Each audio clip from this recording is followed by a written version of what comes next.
मोटू एक अजीब जगह पर खड़ा था और धीरे धीरे महसूस हुआ कि उसके अंदर एक शक्ति जग चुकी है।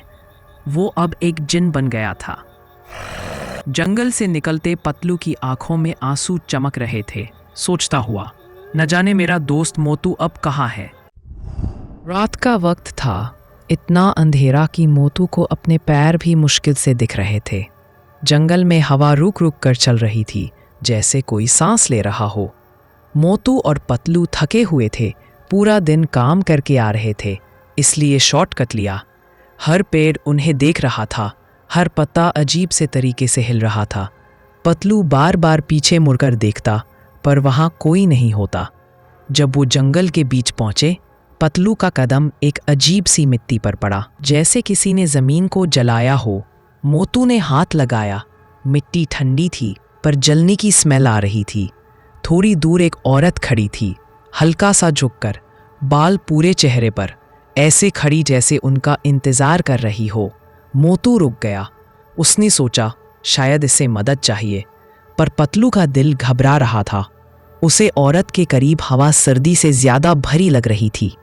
जब मोटू एक कदम आगे बढ़ा, औरत की गर्दन इतनी धीरे घूमी कि आवाज़ भी नहीं आई, पर उसके बालों के नीचे से एक हल्की सांस निकली, जैसी कोई अंदर से मुस्कुरा रहा हो। मोटू और पतलू भागने लगे, पर हर बार वो वापस उसी औरत के पास आते। जंगल का रास्ता बदल गया था, या फिर वो बदल गए थे। मोटू ने समझा पतलू पीछे आ रहा है, पर पतलू की आवाज बदल चुकी थी। आवाज पतली, खींची हुई, जैसे कोई दो लोग एक साथ बोल रहे हो। फेक पतलू। मोटू रुक जाओ। फिर सामने से असली पतलू भागता दिखा। उसका मुंह सफेद, सांस तेज, आंखों में डर। रियल पतलू। मोटू जिसके साथ तू खड़ा है, वो मैं नहीं। मोटू ने धीरे से अपने पास वाले पतलू का चेहरा देखा। चेहरा मेल्ट हो रहा था, स्किन पानी की तरह नीचे गिर रही थी, और अंदर से वही उल्टे मुंह वाली औरत निकल रही थी। दोनों जान बचाकर बाउंड्री की तरफ भागे। बस एक कदम और बचा था, तभी हवा बिल्कुल रुक गई। औरत ने हाथ उठाया और एक काली फूंक मोटू के सीने तक आई। मोटू नीचे गिर गया। उसकी उंगलियां लंबे होने लगी, आंखों में लाल रोशनी भर गई। उसका सारा बदन बदलने लगा। पतलू जंगल से बाहर गिर गया, पर मोटू उल्टा जंगल की तरफ भाग गया। दो पैर से नहीं, पर एक जिन की रफ्तार से। अगली रात गांव में अजीब चीजें होने लगी। छत पर भारी कदम, दीवार के ऊपर से एक काला साया निकलकर दूसरी दीवार पर चिपक जाना। लोग डर गए, पर पतलू जानता था ये मोटू था।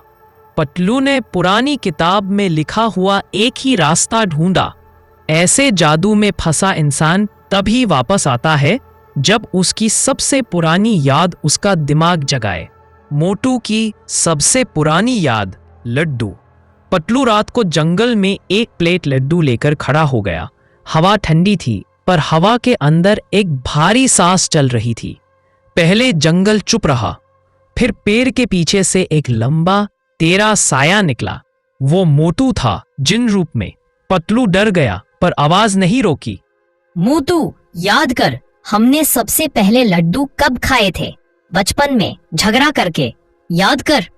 जिन मोटू का चेहरा हिलने लगा, जैसे दो रूह अंदर लड़ रही हो। एक मोटू, एक वो अंधेरा जिसे औरत ने उसके अंदर डाला था।